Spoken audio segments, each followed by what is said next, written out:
saya ambil ayat ini. Ya, ayat ini judulnya ini hidup bersama suami istri. Tapi bukan berarti ya apa ini kan di sini ada yang single ya. Bukan berarti firman Tuhan ini khusus untuk suami dan istri ya, tapi untuk semua. Jadi kita akan baca, tapi kayaknya kecil-kecil nih ya. Saya juga tidak kelihatan ya. Mari kita baca bersama-sama kalau kalau bisa dibaca. Oh pakai ini aja. Oh ya, 1, 2, 3. Demikian juga kamu, hai istri-istri, tunduklah kepada suamimu, supaya jika ada di antara kamu, di antara mereka yang tidak taat kepada firman, mereka juga tanpa perkataan dimenangkan oleh kelakuan istrinya. Jika mereka melihat bagaimana murni dan salehnya hidup istri mereka itu, perhiasanmu janganlah secara lahiriah, yaitu dengan mengepang-ngepang rambut, memakai perhiasan emas, atau dengan mengenakan pakaian yang indah-indah. Tetapi perhiasanmu ialah manusia batinia yang tersembunyi dengan perhiasan yang tidak binasa, yang berasal dari roh yang lemah lembut dan tentram, yang sangat berharga di mata Allah. Sebab demikianlah caranya perempuan-perempuan kudus dahulu berdandan, yaitu perempuan-perempuan yang menaruh pengharapannya kepada Allah, mereka tunduk kepada suaminya. Sama seperti Sarah taat kepada Abraham dan menamai dia tuannya, dan kamu adalah anak-anaknya. Jika kamu berbuat baik dan tidak takut akan ancaman, demikian juga kamu, hai suami-suami, hiduplah bijaksana dengan istrimu sebagai kaum yang lebih lemah. Hormatilah mereka sebagai teman pewaris dari kasih karunia, yaitu kehidupan, supaya doamu jangan terhalang. Ya, ini surat yang ditujukan Rasul Petrus ya, untuk orang-orang saat itu, orang Yahudi yang hidup, bagaimana mereka mengalami tantangan hidup yang berat. Nah, di sini juga Rasul Petrus ingin berbicara khususnya kepada keluarga ya, kepada keluarga. Jadi Rasul Petrus ingin, meskipun orang-orang Yahudi saat itu mengalami tekanan hidup, mereka tetap harus menjadi teladan. Karena jangan berpikir kalau kami dalam tekanan hidup, ya udahlah kami hidup sesuka kami karena kami kan lagi tersiksa hidupnya. Tapi Rasul Petrus ini mau mengingatkan untuk tetap menjadi teladan. Nah, saya mencatat di sini 2 bagian ya. Bagaimana caranya menjadi teladan? Tunduk kepada yang berotoritas. Saya baca ayatnya. Demikian juga kamu, hai istri-istri, tunduklah kepada suamimu, supaya jika ada di antara mereka yang tidak taat kepada firman, mereka juga tanpa perkataan dimenangkan oleh kelakuan istrinya. Ya, jadi ayat ini Rasul Petrus mau ingatkan kepada, ini lagi bicara konteks istri dulu ya. Tunduklah kepada suamimu, ya, berbicara tentang ketaatan, supaya jika ada di antara para suami yang tidak taat kepada firman, mereka tanpa perkataan bisa dimenangkan oleh kelakuan para istri. Jadi Rasul Petrus ini mau ingatkan, kalau para istri ini mau tunduk, meskipun mereka ini bukan orang yang taat, para suami, tapi ternyata para suami bisa dimenangkan dengan gaya hidup para istrinya. Ya, jadi bagaimana jika ada suami tidak taat kepada firman? Apa yang harus kita lakukan? Nah, ini kalau saya bertanya-tanya gitu ya. Kadang-kala kan ada suami-suami yang yang yang tidak di dalam Tuhan itu kan jahatnya kelewatan ya Pak ya. Gimana istri mau tunduk taat kepada suami seperti itu ya. Bahkan ada suami-suami yang rela menjual istri, dia yang penting dia dapat uang. Ya, jadi di sini kita akan lihat bagaimana para istri mau tunduk ya kalau lihat sikap pasangan hidupnya seperti ini. Apa yang harus kita lakukan? Ya, kalau lihat misalnya pasangan hidup kita baik, ya kita bisa tunduk ya. Tapi kalau pasangan hidup kita tidak taat kepada firman Tuhan, ya Waduh, saya kasih contoh ya. Ini barusan sekitar 2 minggu yang lalu. Ada orang Kristen datang kepada kami dan mengadu. Ini seorang istri nih.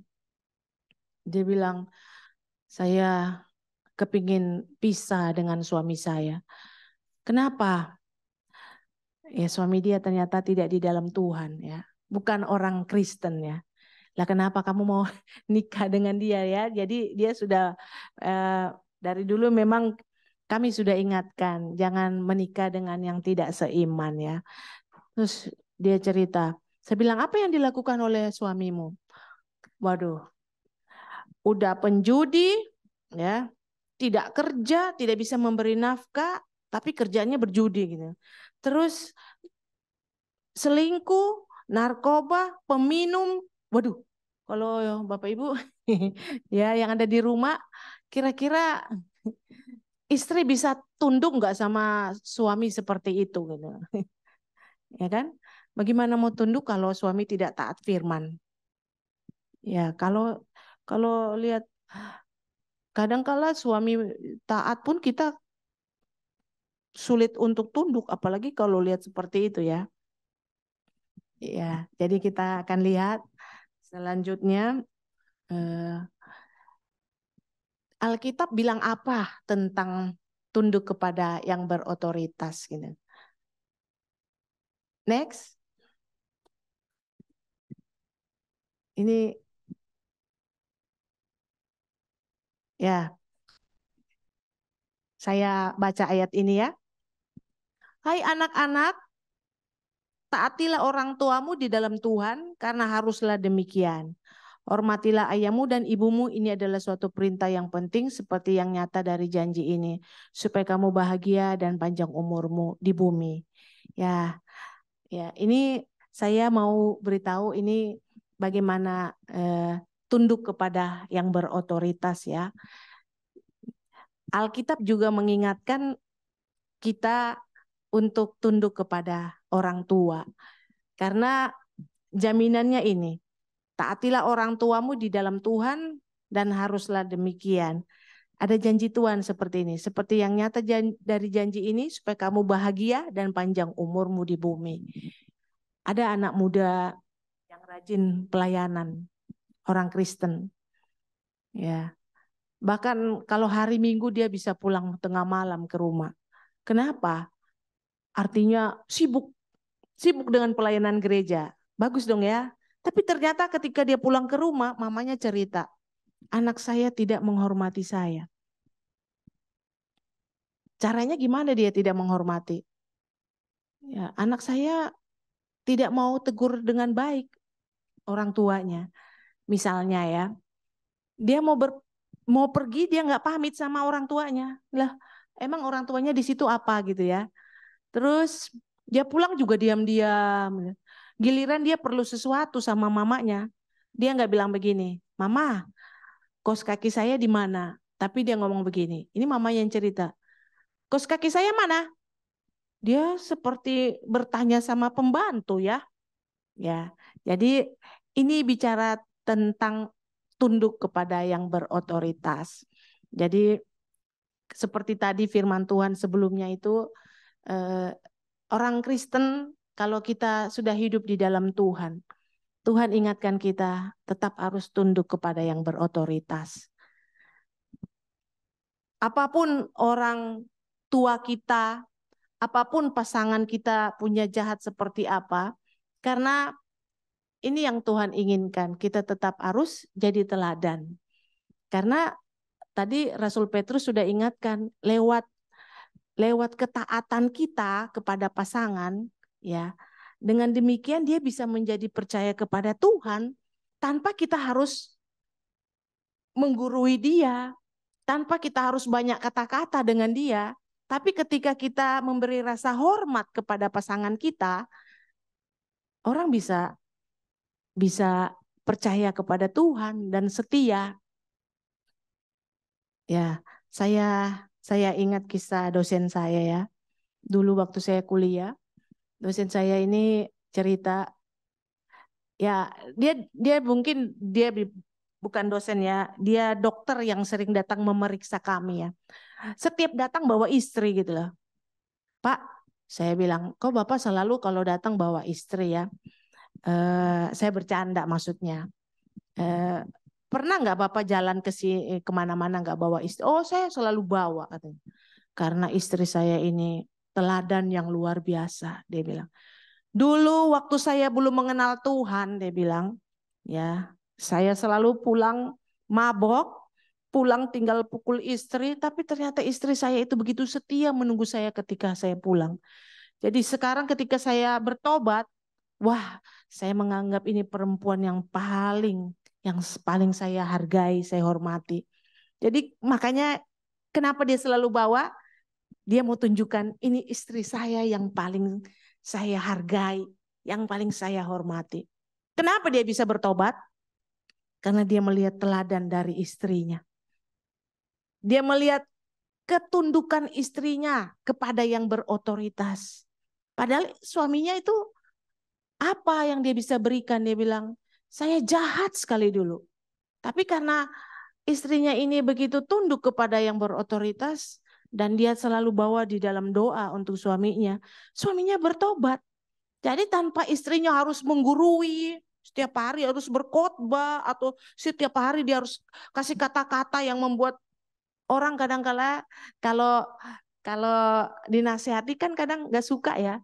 Orang lebih suka apa? Menasehati. Tapi kalau mendengar itu ya orang manusia cenderungnya sulit. Orang manusia cenderung lebih suka apa? Memberitahu daripada mendengar. Tapi istrinya ini luar biasa loh. Dia kasih teladan dan ternyata ini tanpa kata-kata yang banyak, tanpa bicara yang banyak, tanpa menggurui, suaminya bisa berpaling kepada Kristus. Maksudnya menerima Kristus dengan sungguh-sungguh dan bertobat. Ini satu teladan yang luar biasa. Kenapa? Karena istrinya begitu tunduk kepada suami. Karena suami di sini dikatakan firman Tuhan, ya, dia yang berotoritas di dalam keluarga. Nah, kalau anak-anak bagaimana? Nah, firman Tuhan ini, anak-anak taatilah orang tuamu. Ya. Jangan sampai kisah seperti tadi ya, anak muda sepertinya bagus dia pelayanan di rumah, pelayanan di gereja. Sepertinya dia pelayanannya bahkan dibilang kalau bisa tidur di gereja dia mau tidur karena mamanya bilang pulang sampai larut malam kalau hari Minggu. Tapi ternyata sikapnya kepada mamanya, kepada orang tuanya seperti ini. Bahkan dia wisuda pun, Bapak Ibu mungkin Bapak Ibu kaget. Orang tuanya nggak tahu kapan dia wisuda. Dia nggak mau kasih tahu orang tuanya. Mungkin karena orang tuanya memang standar ekonominya dibawa, jadi dia malu kali mau kasih tahu kepada orang tuanya. Nanti orang tuanya datang di tempat wisuda. Padahal mamanya, ya, sebelum anaknya wisuda udah begitu bangga cerita ke saya. Dia bilang ke saya, boleh nggak nanti kalau anak saya wisuda saya pinjem mobil.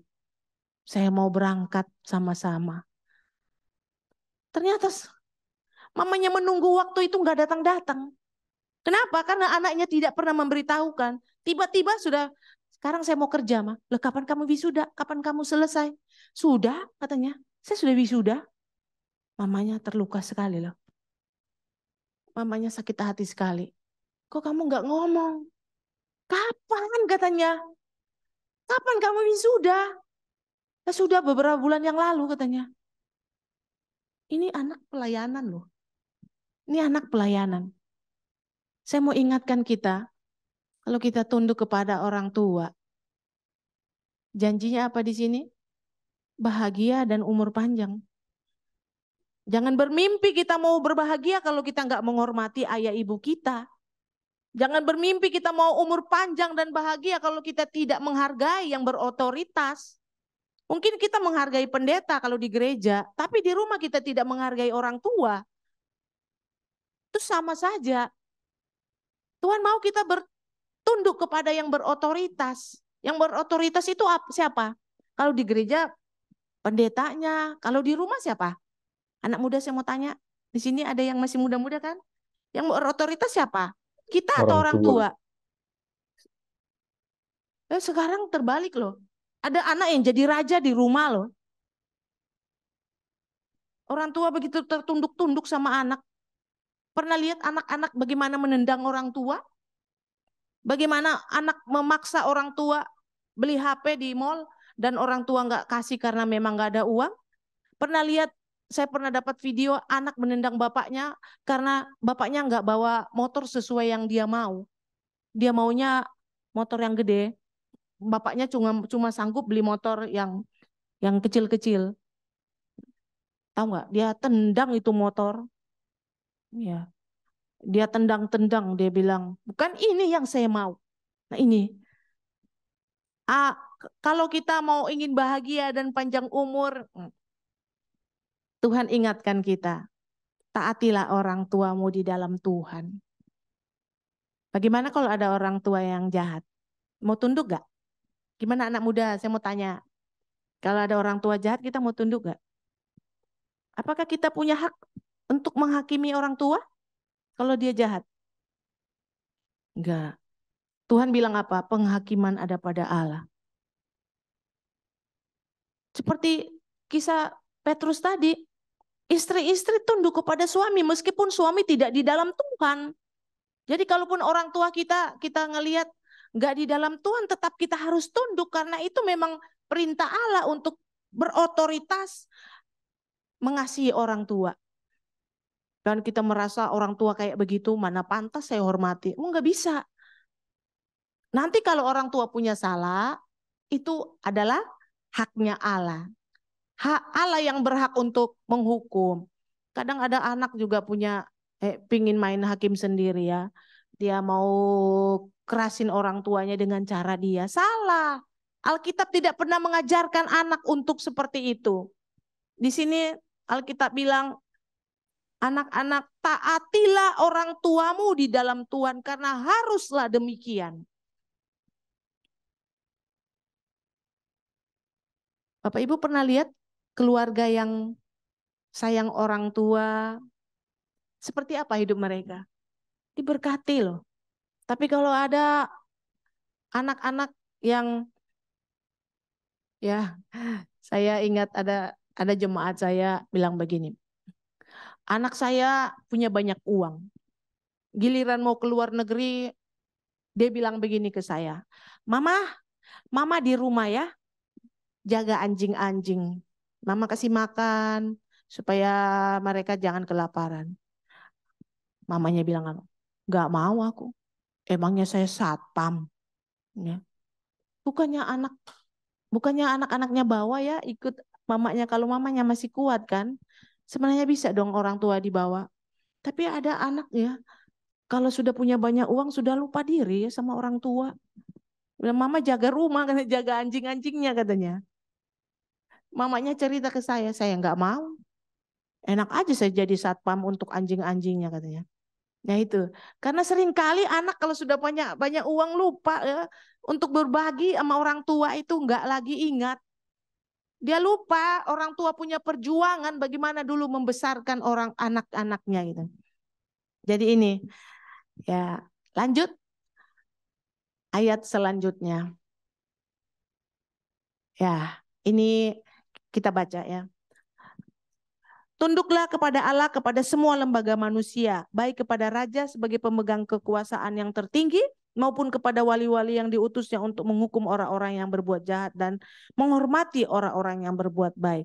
Sebab inilah kehendak Allah, yaitu supaya dengan berbuat baik kamu membungkamkan kepicikan orang-orang yang bodoh. Ayat ini berbicara tentang apa? Rasul Petrus sekali lagi berbicara tentang apa? Ketundukan kepada yang berotoritas. Siapa di sini yang Rasul Petrus maksudkan? Tunduk kepada semua lembaga manusia. Tunduk kepada apa? Raja sebagai pemegang kekuasaan. Kalau di sini bukan raja ya, berarti presiden ya.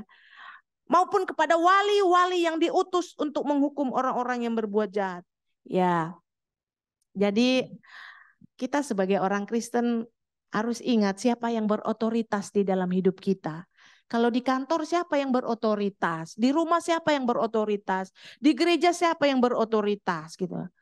Jangan sampai kita tidak tunduk, wah, kita tidak menghormati mereka.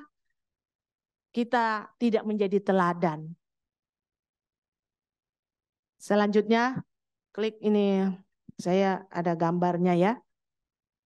Ya, Bapak Ibu atau anak muda tahu cerita ini? Ya, pasti tahu karena ini selalu viral ya. Anak muda yang membanting foto Bapak Jokowi dan dia ngomong apa? Ini kacung gue tembak, gue pancung. Ya, kalian berani ngomong seperti ini kepada pemimpin negara kita yang kita hormati? Ada anak muda dia anggap ini main-main loh. Giliran ditangkap, kepala nggak bisa naikin lagi. Anggap remeh dengan yang berotoritas gitu. Bagaimana kita mau diberkati kalau kita punya cara hidup seperti ini, tidak tunduk kepada yang berotoritas. Ya, mungkin waktu pemilu nanti kita mau pemilu lagi terus kita lihat yang menang bukan yang kita pilih. Kita jadi punya sikap gak menghormati pemimpin. Alkitab tidak pernah mengajarkan begitu. Siapapun yang terpilih nanti, suka atau kita tidak suka, dia sudah jadi pemimpin negara kita. Kita tetap harus menghormati. Karena ini yang Allah inginkan, bagaimana kita harus tunduk kepada yang berotoritas. Lanjut, ada gambar satu lagi. Ya, ini Bapak Ibu tahu ya, yang di rumah ataupun anak muda, ini viral juga ya. Ini istrinya lagi. Ya benar-benar ya, Bapak Jokowi ini bukan cuma Bapak Jokowi yang dihina, istrinya juga. Ini satu peristiwa, istrinya ini foto dengan sesama ibu-ibu negara ya. Ibu negara ini dari Korea Selatan dan Ibu Iriana di samping. Ya. Apa tulisan orang ini? Bi, ya. Kalau kita paham bahasa ini, sepertinya yang tinggi ngomong Bi, tolong buatkan tamu kita minum. Baik Nyonya. Jadi dianggap siapa? Ya.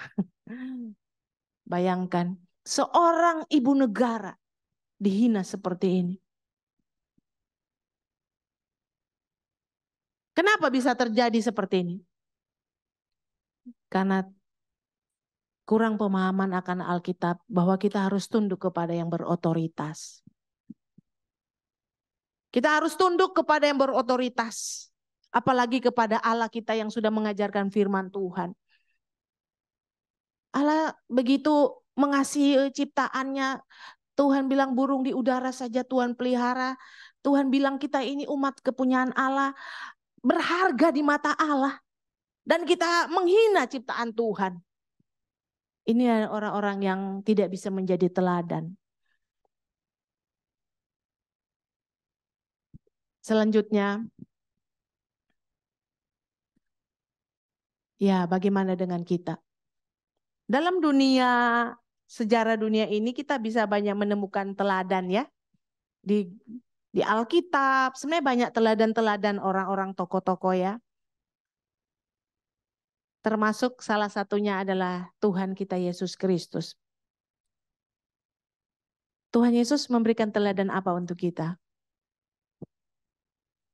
Tuhan begitu tunduk kepada Bapaknya.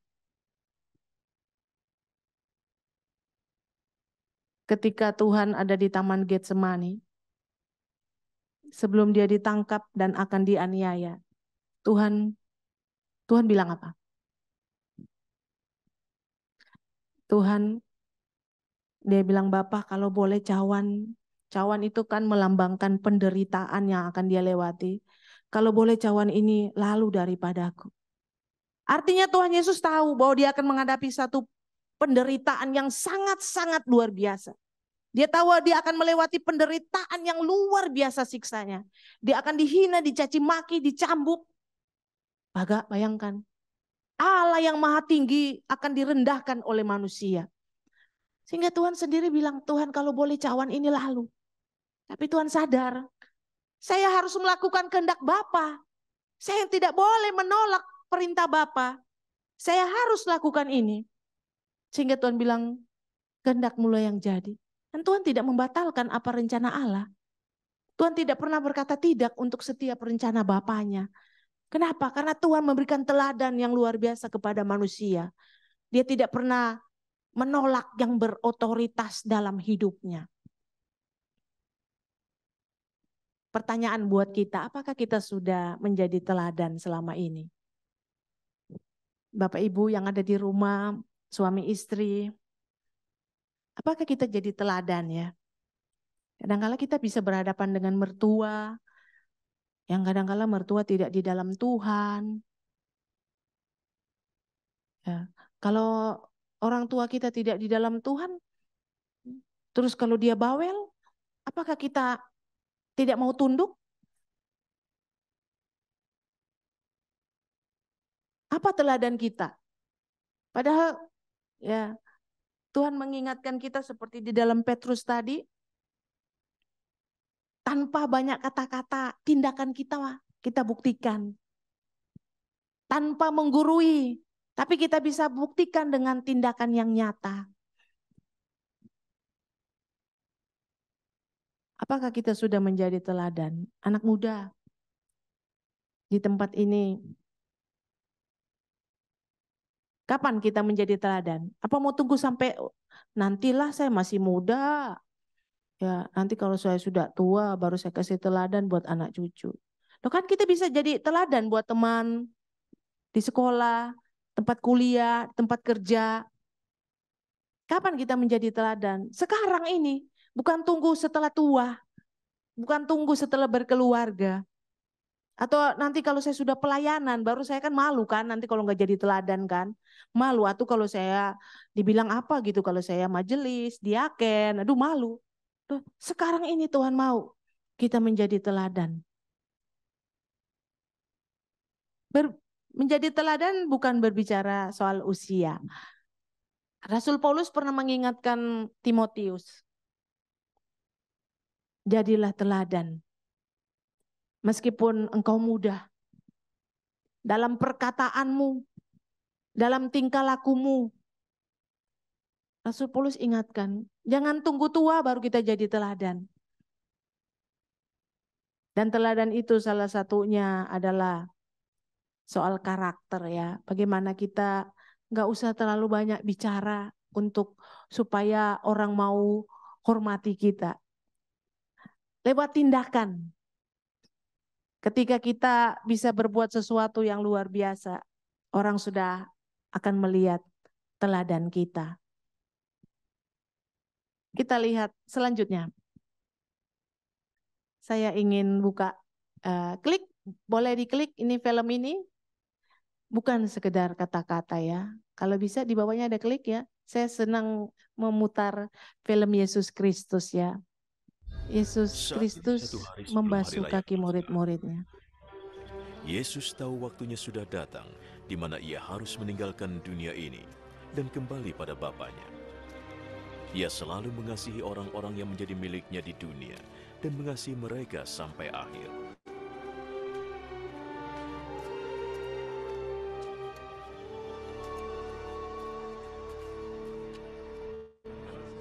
Yesus dan murid-muridnya sedang makan malam.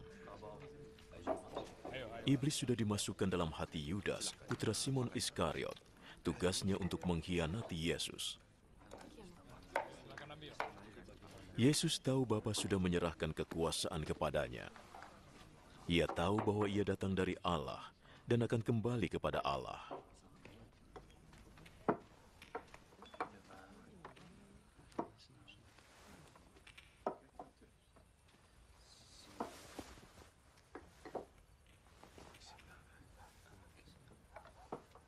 Tuhan tidak banyak bicara di sini. Maka ia bangkit berdiri, melepaskan jubahnya, dan mengikatkan handuk pada pinggangnya.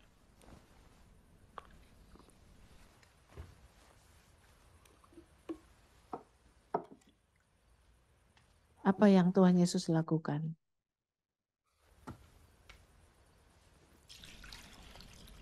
Lalu ia menuang air ke dalam sebuah baskom dan mulai membasuh kaki murid-muridnya dan mengeringkannya dengan handuk di pinggangnya.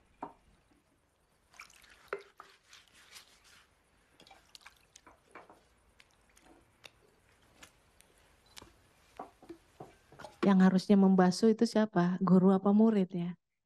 Sampailah ia pada Simon Petrus. Apakah engkau akan membasuh kakiku, Tuhan? Sekarang kamu tidak mengerti yang kulakukan, tapi nanti kamu akan mengerti. Tidak, jangan pernah Tuhan membasuh kakiku. Jika aku tidak membasuhmu, kamu tidak lagi menjadi muridku. Tuhan. Ya, boleh diakhiri. Ya. Jadi film tadi maknanya apa buat kita? Yesus membasuh kaki murid-muridnya. Yesus itu guru, tapi Tuhan Yesus memberikan teladan kepada murid-muridnya. Tanpa harus banyak bicara, Tuhan hanya melakukan.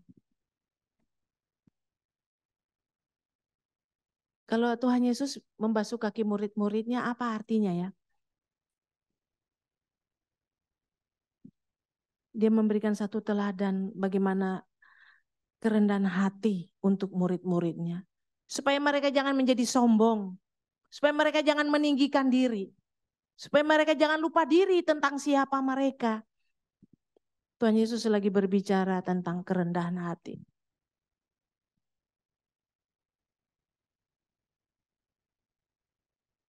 Sudah di sini ada yang pernah membasuh kaki mama papa?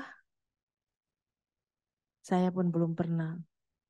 Tapi saya pernah dapat satu kesaksian yang bukan orang Kristen. Dia bilang saya sudah 4 kali membasuh kaki ayah saya.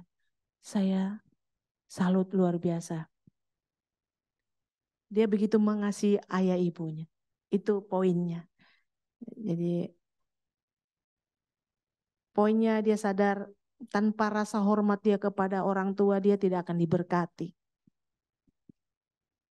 Jadi Yesus Kristus Allah yang kita sembah, Allah yang bukan banyak bicara kepada murid-muridnya, bukan Allah yang banyak ngomong kepada umatnya, tapi Allah yang bertindak lewat tingkah lakunya. Allah yang bertindak lewat kelakuannya, bukan cuma bicara, tapi Yesus Kristus melakukan apa yang supaya kita ikuti menjadi teladan. Selanjutnya, yang kedua, ini yang terakhir, bagaimana supaya istri dapat tunduk kepada suaminya. Ya, mau tunduk kepada suami yang tidak taat tidak gampang ya. Ya kan? Kalau baik, taat, kasih duit, pasti kita gampang sekali tunduk. Tapi kalau enggak, tidak di dalam Tuhan, enggak gampang. Makanya Rasul Petrus bicara di sini apa? Jika mereka melihat bagaimana murni dan salehnya hidup istri mereka itu, ya. Jadi para suami melihat bagaimana murni dan salehnya hidup istri mereka. Perhiasanmu janganlah secara lahiriah, yaitu mengepang-ngepang rambut, memakai perhiasan emas, atau dengan mengenakan pakaian yang indah-indah.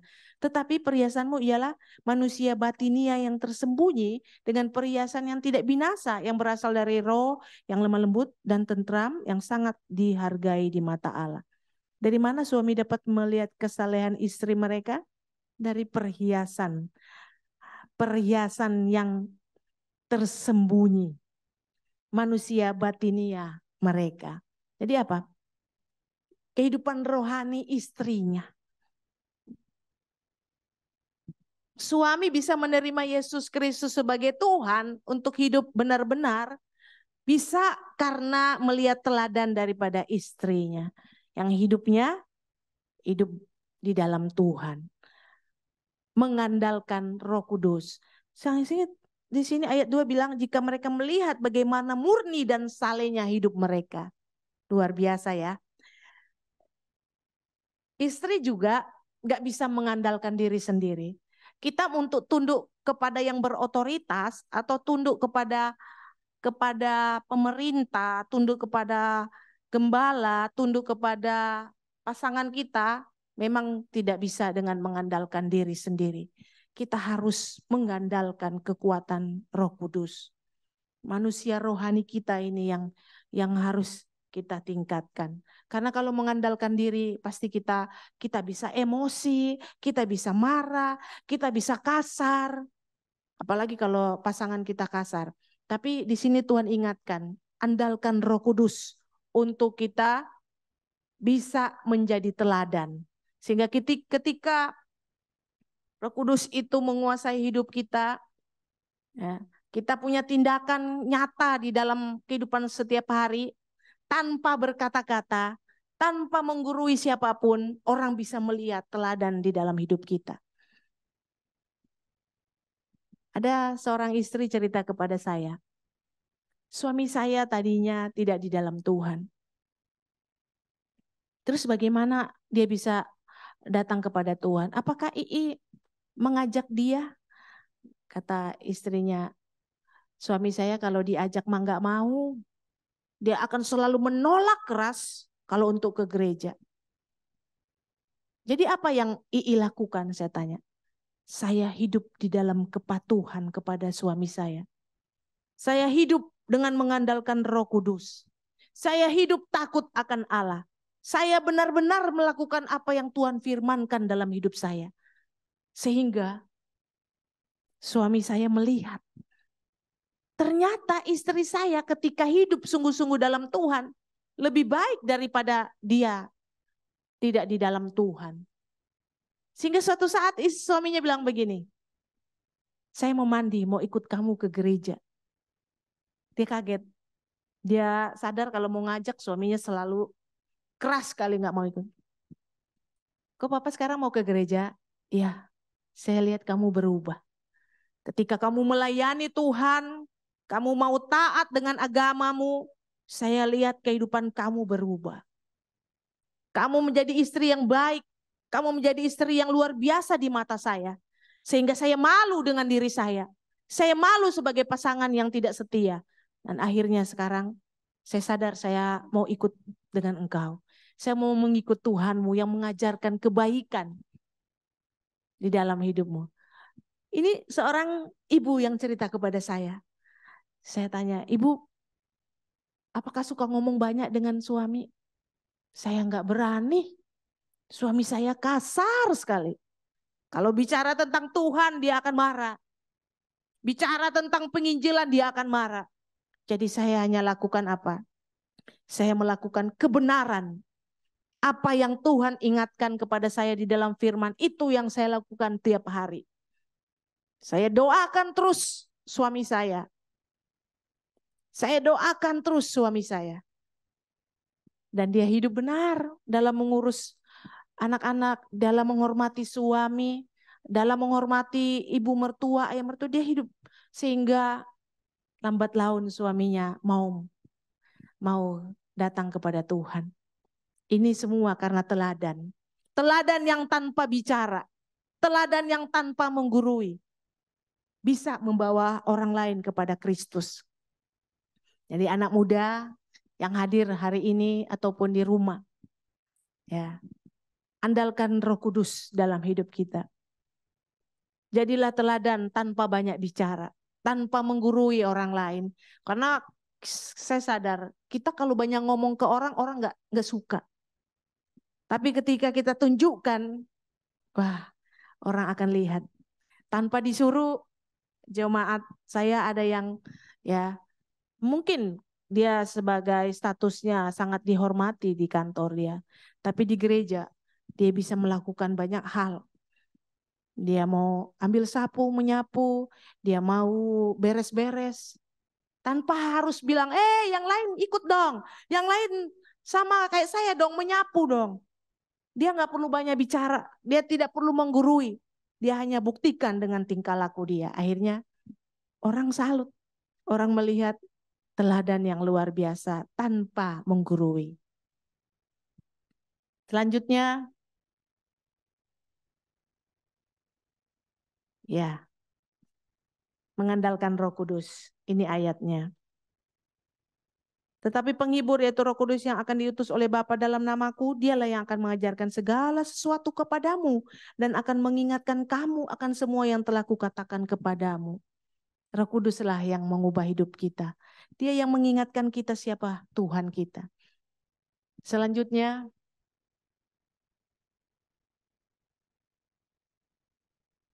ya, bagaimana cara menjaga perkataan kita supaya perkataan kita menjadi teladan dan tidak menggurui. Bagaimana anak muda? berdoa meminta pertolongan Roh Kudus. Ya, di sini Mazmur Daud, dia sadar betul. Dia berbicara, awasilah mulutku ya Tuhan. Berjagalah pada pintu bibirku. Jangan condongkan hatiku kepada yang jahat untuk melakukan perbuatan-perbuatan yang fasik bersama-sama dengan orang-orang yang melakukan kejahatan. Dan jangan aku mengecap sedap-sedapan mereka. Ya, Raja Daud minta pertolongan Tuhan. Dia minta awasi mulutnya Tuhan. Jangan sampai mulutnya ini terlalu banyak bicara tanpa ada teladan. Jadi Raja Daud minta supaya dia tahu kapan harus diam dan kapan harus bicara. Kadang-kala kita perlu bicara juga, tapi tahu kapan yang harus bicara, kapan harus diam, kapan kita supaya kita bicara itu tidak menyakiti hati orang lain. Karena kita sadar lidah kita bisa seperti api yang dapat membakar. Selanjutnya, ya, ayat penutup. Mari kita baca. Kamu adalah garam dunia. Jika garam itu menjadi tawar, dengan apakah ia diasinkan? Tidak ada lagi gunanya selain dibuang dan diinjak orang. Kamu adalah terang dunia, kota yang terletak di atas gunung tidak mungkin tersembunyi. Lagi pula orang tidak menyalakan pelita lalu meletakkannya di bawah gantang, melainkan di atas kaki dian, sehingga menerangi semua orang di dalam rumah itu. Demikianlah hendaklah terangmu bercahaya di depan orang, supaya mereka melihat perbuatanmu yang baik dan memuliakan Bapamu yang di surga. Ketika terang kita bercahaya, kita menjadi garam bagi dunia ini.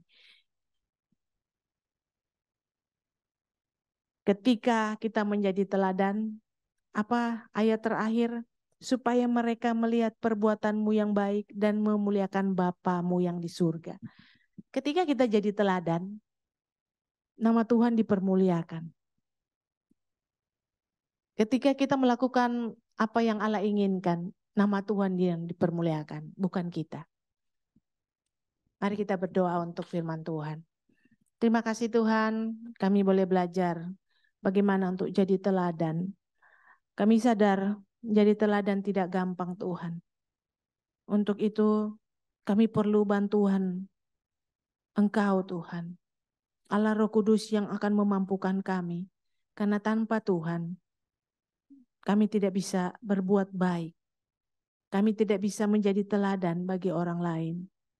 Terima kasih Tuhan, hari ini Engkau mengajarkan kami bagaimana menjadi teladan tanpa menggurui orang lain. Makasih buat firman-Mu, dalam nama Tuhan Yesus kami berdoa. Amin. Oke, amin. Baik Bapak Ibu, kita akan ada ruang tanya jawab ataupun bagi Bapak Ibu yang mau sharing terkait tema kita pada malam hari ini, dipersilakan.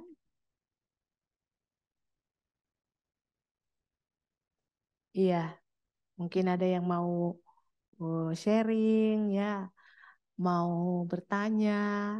Mungkin ada yang punya kesaksian sama persis dengan kejadian-kejadian tadi ya. Boleh di-sharingkan bersama supaya makin menguatkan orang-orang percaya.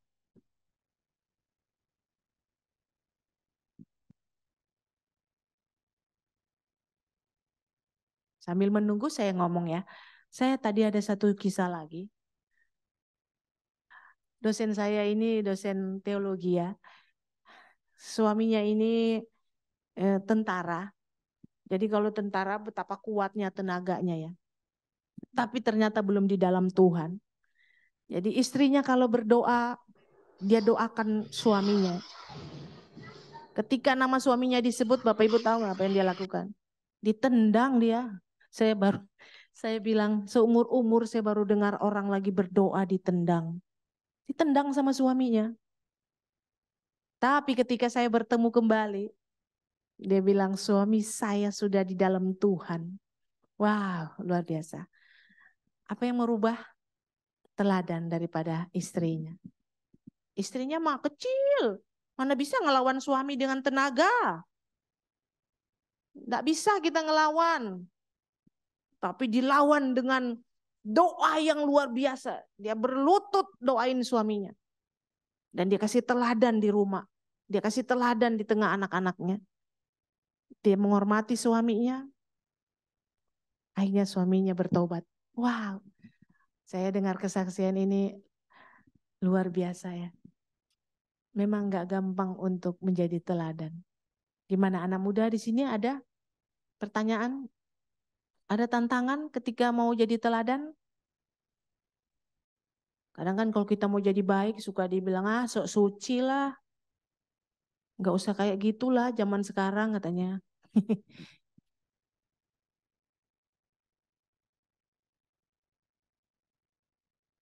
Bapak Ibu yang di Zoom, apakah ada? Dipersilakan. Mungkin sharing pengalaman atau pertanyaan boleh.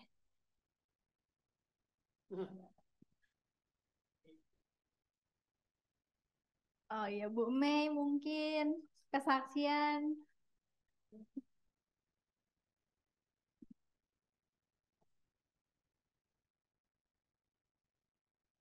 Mana Bu Mei? Kami tunggu kesaksiannya.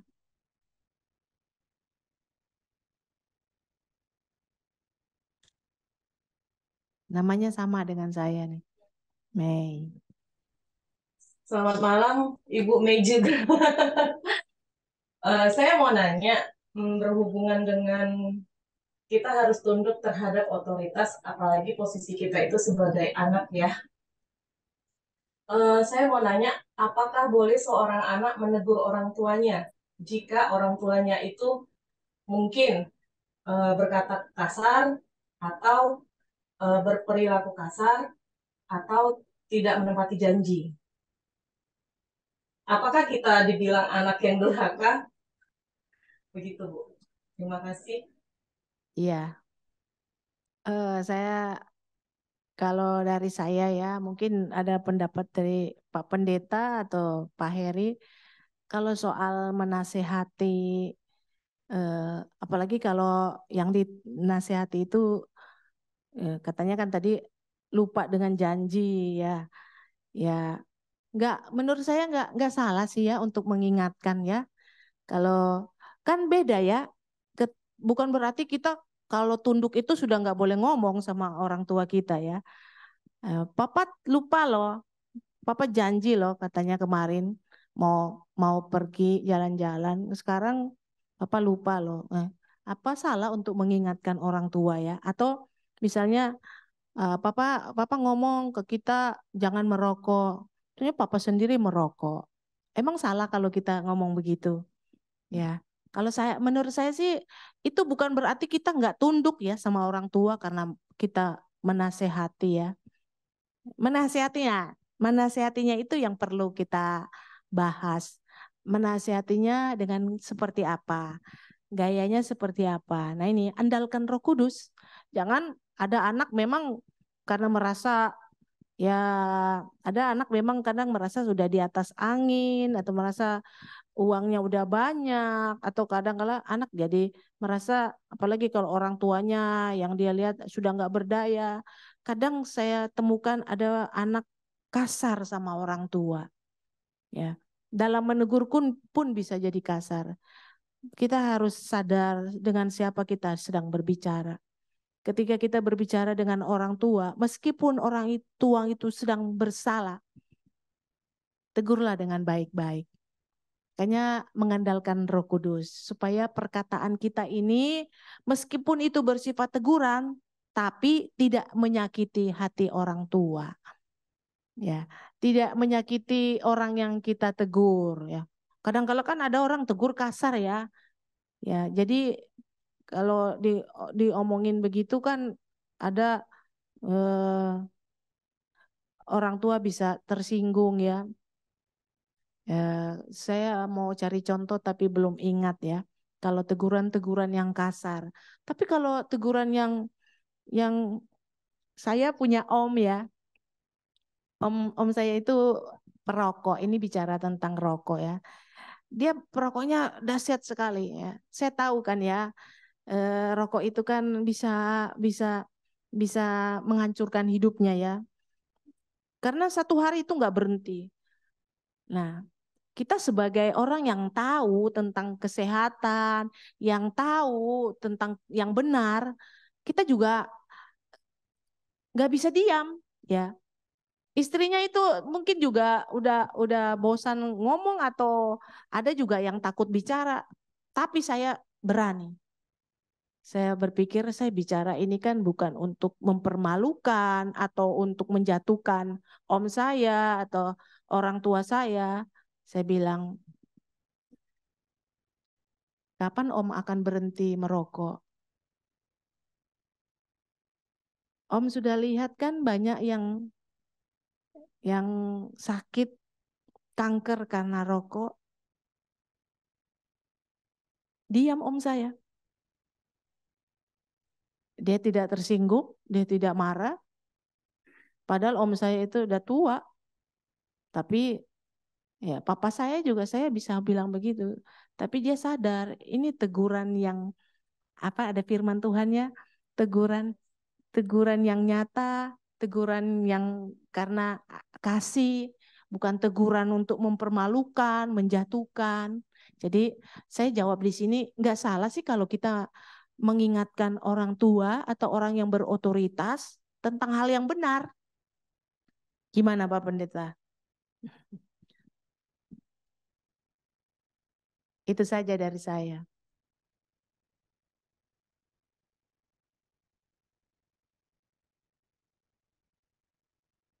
Bukan berarti kita sudah nggak bisa ngomong ya.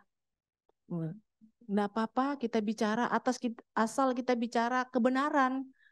Kita bukan berarti menjatuhkan ya derajat orang tua kita. Wah itu kalau ngomongnya kasar begitu kan orang juga nggak mau. Kita ngomong tetap dengan penguasaan diri bahwa kita ini sedang berbicara dengan orang yang berotoritas. Kita harus ngomong sesuai dengan firman Tuhan. Kuasa Roh Kudus pasti akan bicara kita dengan baik-baik.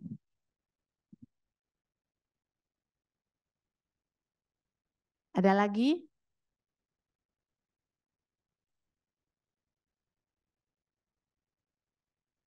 Ya anak muda. Di sini, mana yang di sini tidak ada suaranya? Hmm.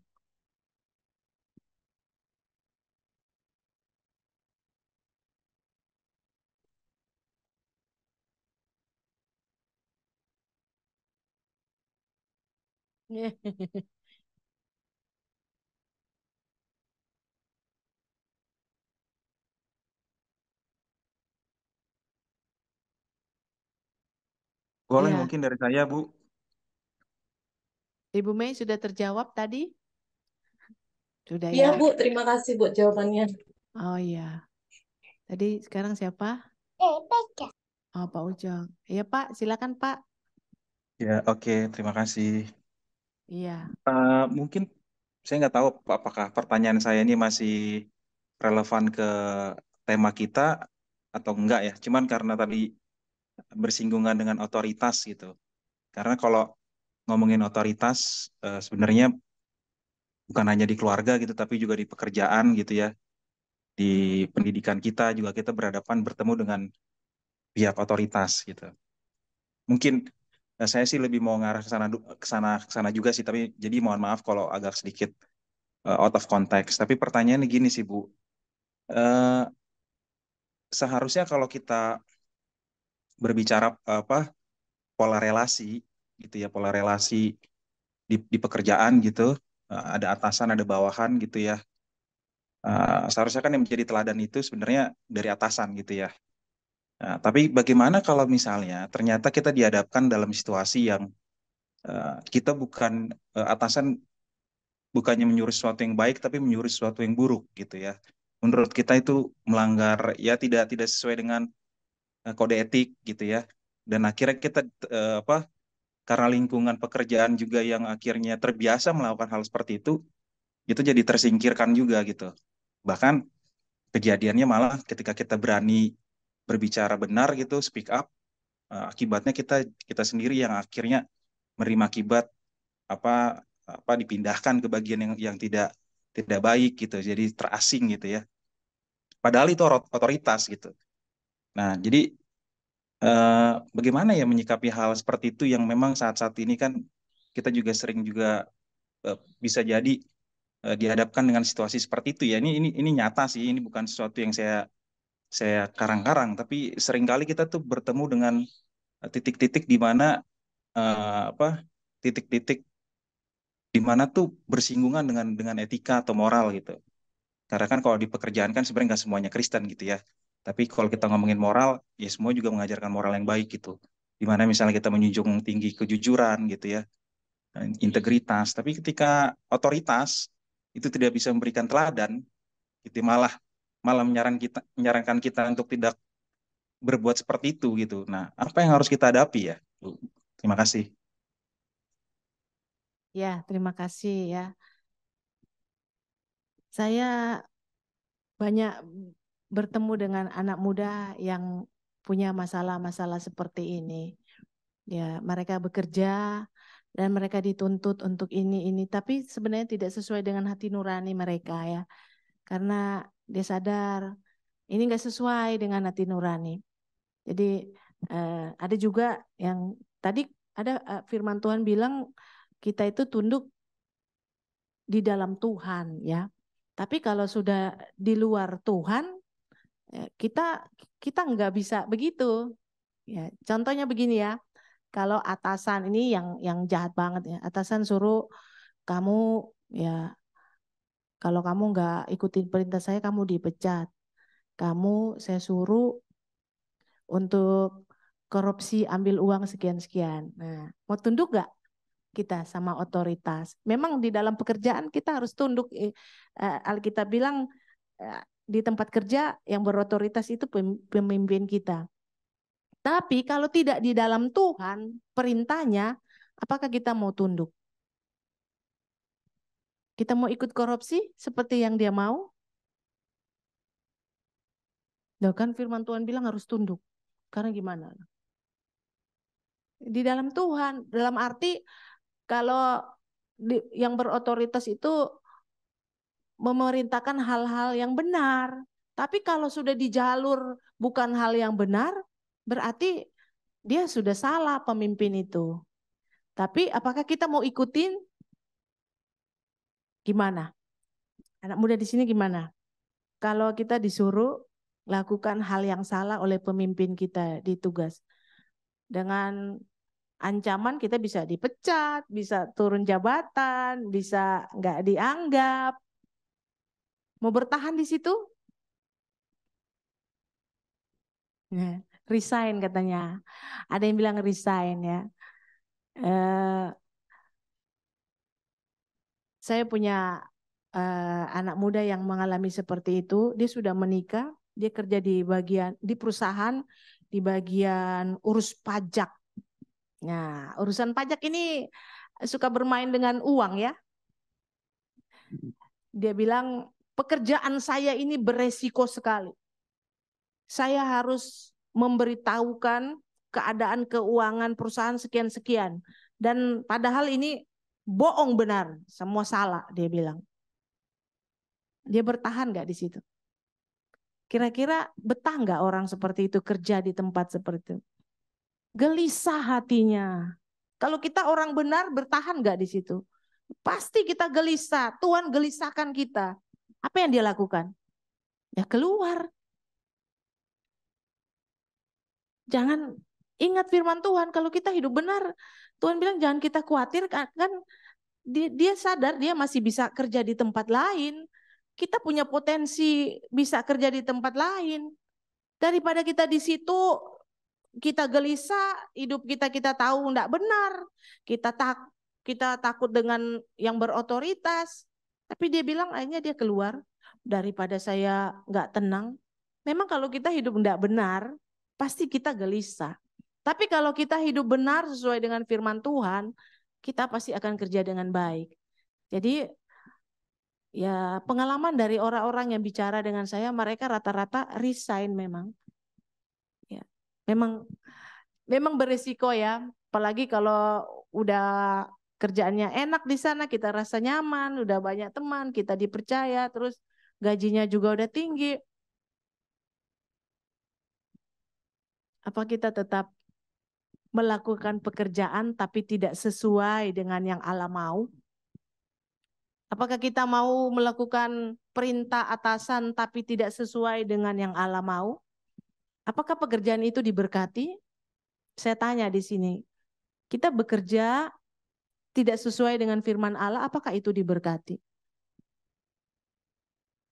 Berarti kalau kita tetap bekerja, kita memang karena kita pikirkan masalah keuangan, tapi kita tidak memikirkan firman Tuhan yang berbicara kepada kita. Kalau saya baca di dalam kisah-kisah anak muda yang punya pengalaman seperti ini atau yang sudah berkeluarga, mereka mengambil keputusan untuk tidak bertahan di tempat itu. Karena kan ya yang berotoritas mengajarkan yang salah, kecuali ya tadi berani bicara untuk bicara. Kalau kadang kan memang kalau berani dan kita lakukan yang benar, kita akan disalahkan atau apa. Tapi jangan salah. Kadangkala Allah juga bisa mengubah orang yang berotoritas. Dia bisa melihat, wah orang ini bisa diandalkan justru. Berarti engkau saya pancing mungkin ya, kadang mungkin juga nggak pancing ya. Saya lihat orang ini begitu teguh prinsipnya di dalam Tuhan. Dia bisa dipercaya untuk pekerjaan yang lebih hebat lagi. Dia bisa dipakai justru karena dia ngelihat bosnya ini, lihat ini orang ini begitu teguh prinsipnya, prinsip untuk firman Tuhannya. Jadi gitu, kita tetap lihatlah mana yang menyenangkan hati Allah dan mana yang tidak menyenangkan hati Allah. Kira-kira menjawab? Pak, Terima kasih, Bu. terima kasih ya, memang berat ya. Saya tahu ada pergumulan seperti itu, mereka suka berpikir begini, kalau kami keluar, kami repot lagi cari kerjaan baru, belum lagi tantangan di tempat baru. Tapi benar, Tuhan, ingat, percayalah kepada Tuhan. Kalau saya baca dari kisah-kisah pengalaman begini, justru ketika mereka hidup benar, mereka makin diangkat Tuhan. Amin. Makin diangkat hidupnya karena mereka jadi teladan, dilihat Allah dan dilihat manusia. Ada lagi? Mungkin sudah waktunya. Bu, mikir sedikit. Oh iya, boleh Pak. Ini bagian terakhir nih menarik saya untuk bicara sedikit. Iya Pak. Ini ada pengalaman juga Pak Ucok. Jadi sebelum saya bertanya, Bu, ada yang saya mau tanya juga, ada catatan saya. Jadi saya punya teman sekarang udah pensiun, dia tidak sampai disuruh menyolong atau korupsi, tetapi hal yang mungkin kelihatannya sepele, yang kita seringkali melakukannya. Padahal itu sudah tidak sesuai apa yang menjadi SOP Tuhan ya. Jadi dia seorang sekretaris perempuan ya. Dia seringkali disuruh bosnya bohong, suruh bohong. Nggak di tempat lah, lagi meeting lah, kalau ada kliennya apa, nyari seperti itu kan. Tapi ini anak Tuhan, dia sebagai seorang guru sekolah minggu. Teman saya dulu di Gunsa, Bu, di GKI. Jadi dia bilang begini, Pak, mendingan Bapak benar-benar pergi deh, supaya saya tidak berbohong. Jadi kalau orang cari, saya bilang Bapak nggak di tempat gitu loh. Jadi ini kita lihat ada dua sisi. Satu, dia berani menyampaikan kebenaran itu kepada atasannya. Meskipun dia di bawah otoritas atasannya, seperti pertanyaan Pak Ucok tadi. Yang kedua, Tuhan memberi hikmat. Ya, jadi dia memberikan satu diplomasi yang tepat sekali. Bapak kan bilang supaya nggak di tempat, ya pergilah Bapak kan, supaya saya tidak berbohong. Itu sebuah hikmat saya pikir. Jadi ini bukan tidak mungkin, ini kejadian, bisa saja seperti itu. Tapi saya mau kaitkan dengan hal lain. Seringkali kita orang berdosa ini dari kecil kita di tempat yang kurang tepat didikan secara konsep kekristenan. Nilai-nilai Kristen itu tidak ada pada diri kita. Sehingga sebagai seorang pekerja kita tumbuh dewasa, anak muda, masuk sampai ke berkeluarga dan seterusnya sampai sudah mau masa pensiun, kita selalu takut dengan namanya uang. Kita kurang uang, kita kurang sukses karena tidak punya uang. Coba kalau konsep ini kita benerin dari kecil, kalau kita belum di kecil, di keluarga yang tidak mendidik, bahkan ada orang tua sampai sekarang, saya melihat di gereja pun orang tua mendidik anak-anak sukses dengan banyak uang. Sekolahlah kamu yang di bidang ini supaya nanti kamu banyak uang. Padahal Alkitab tidak pernah mengajarkan seperti itu. Alkitab mengajarkan kamu bertumbuh dan berkembang di dalam talenta yang Tuhan berikan. Nah, kalau kita berkembang mengembangkan talenta yang Tuhan berikan kepada kita, maka janganlah kita takut kalau kita kerja sesuai dengan apa yang menjadi minat, bakat kita, dan talenta yang Tuhan berikan. Uang itu menyusul, kan seperti itu. Dan Alkitab kan juga mengajarkan, orang jungkir balik belum tentu jadi kaya. Orang tidur-tidur bisa jadi kaya. Jadi saya membuat satu kesimpulan bahwa ya kekayaan itu dari Tuhan. Yang penting kita kerja yang benar. Ya, toh. Jangan takut menyatakan kebenaran. Salah kita berani menyatakan salah, benar kita menyatakan benar. Sama halnya juga tadi pertanyaan Ibu Mei, ya.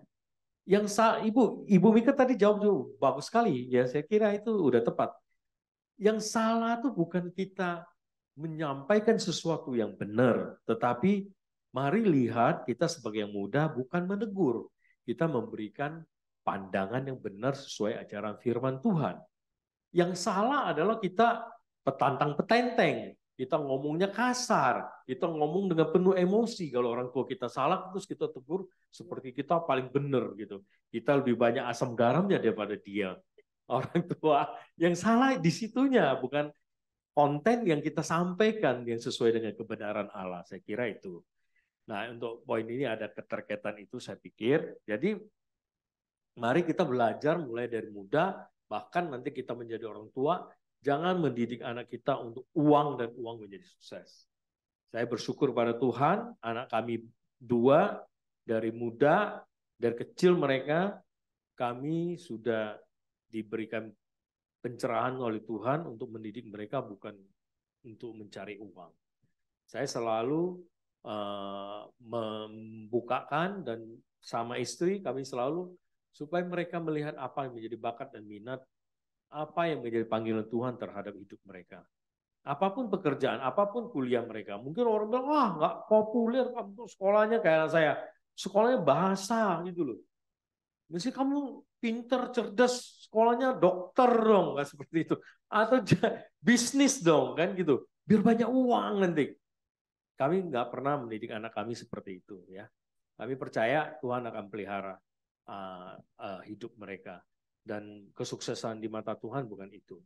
Itu yang saya coba supaya kita, mari anak muda, bapak, ibu, kita belajar untuk tidak mencekoki hal yang salah. Udahlah dulu kita salah karena orang tua kita latar belakangnya bukan Kristen mungkin ya. Nah, jadi kita dengan konsep yang salah, sekarang kita sudah belajar firman Tuhan, harusnya mindset kita harus diubahkan. Nah, ini giliran yang terakhir Bu Meike, saya mau bertanya. Bagian poin pertama Ibu tadi menyampaikan di 1 Petrus 3 ayat 1 itu mengenai tunduk istri-istri, hai istri-istri tunduklah kepada suamimu. Seperti itu kan. Kemudian banyak contoh-contoh ya yang apa itu namanya pasangan suami istri yang tidak seiman dari Ibu Mika. Dan mereka sukses di dalam Tuhan, membawa jiwa kepada Tuhan dengan bahwa mereka tunduk kepada suami.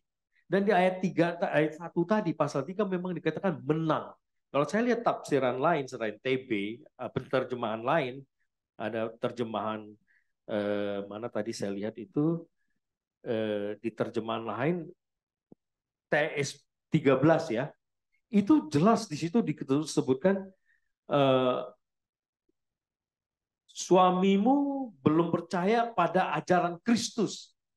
Jadi kalau di TB tadi terjemahannya adalah tidak mendengar taat pada firman kan. Semua hampir sama terjemahannya adalah tidak taat kepada firman. Tapi yang bagian satu ini saya menarik sekali ditafsirkan belum percaya pada ajaran Kristus. Artinya konteks di sini, konteks yang kita bahas di sini benar-benar adalah pasangan suami istri yang belum percaya sama Tuhan. Salah satunya tidak percaya sama Tuhan.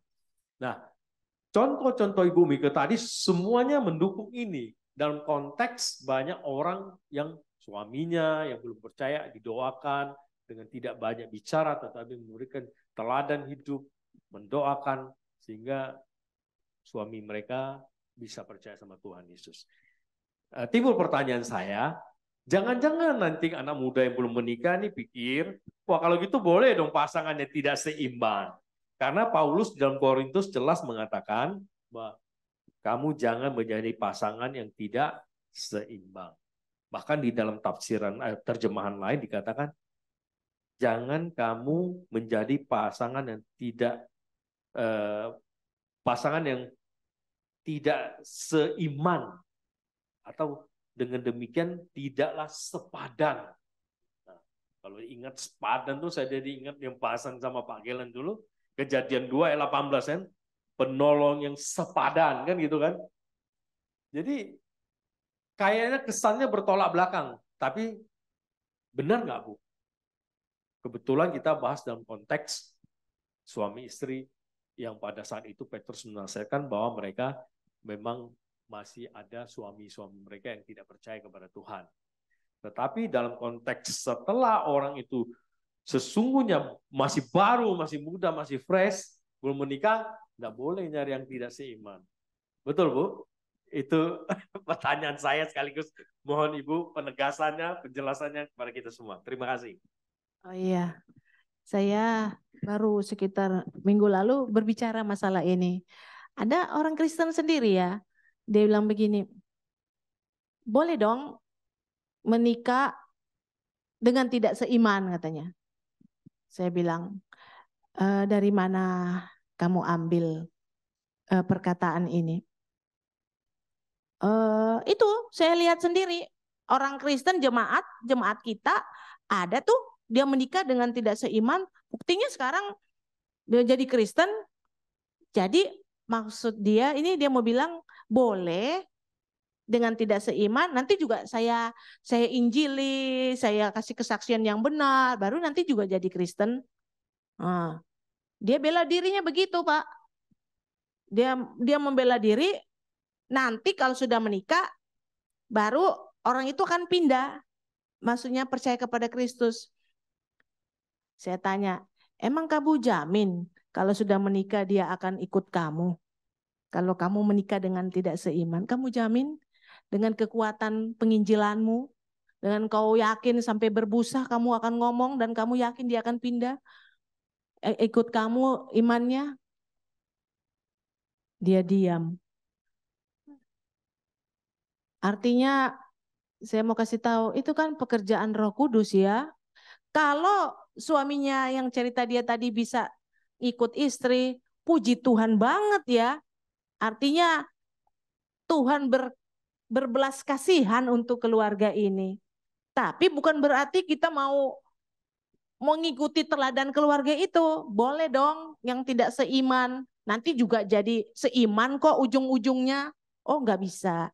Karena kita ingat banget firman Tuhan bilang, kita jelas banget ya, tidak boleh menikah dengan yang tidak seiman ya. Saya lupa ayatnya, saya nggak hafal. Ada lagi firman Tuhan bilang, terang dan gelap nggak bisa bersatu.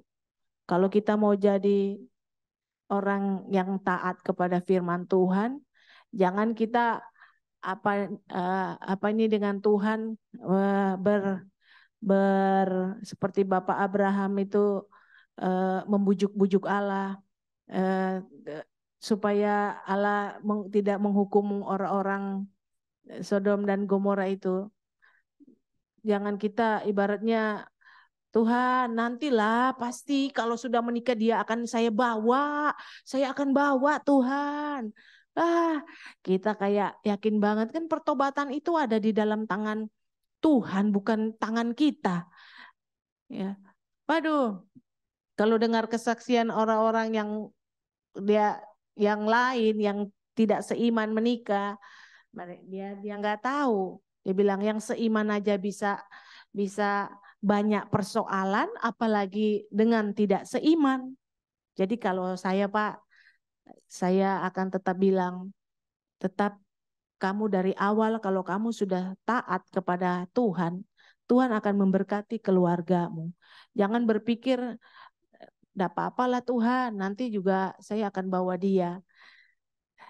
Saya bilang, kamu tidak punya kuasa untuk membawa pasanganmu kepada Tuhan, karena kita manusia tidak punya kekuatan apa-apa. Yang membawa orang lain itu adalah pekerjaan Roh Kudus. Jadi kita tidak tahu pertobatannya sampai kapan. Ya, bisa jadi sampai kita dipanggil Tuhan, pasanganmu belum datang kepada Tuhan. Jadi jangan berandai-andai, ya. Jangan pernah berandai-andai. Anak muda di tempat ini jangan berpikir, nanti juga dia akan ikut saya, nanti juga dia akan percaya. Kalau dari awal kita sudah tidak taat kepada Tuhan, jangan mimpi kita akan berbahagia di dalam keluarga kita. Karena dari awal itu perlu ketaatan. Dari awal pernikahan itu perlu ketaatan. Apakah kita memang taat dengan Tuhan atau tidak? Jadi saya akan mengikuti perintah Tuhan lah untuk jangan berpasangan dengan yang tidak seiman.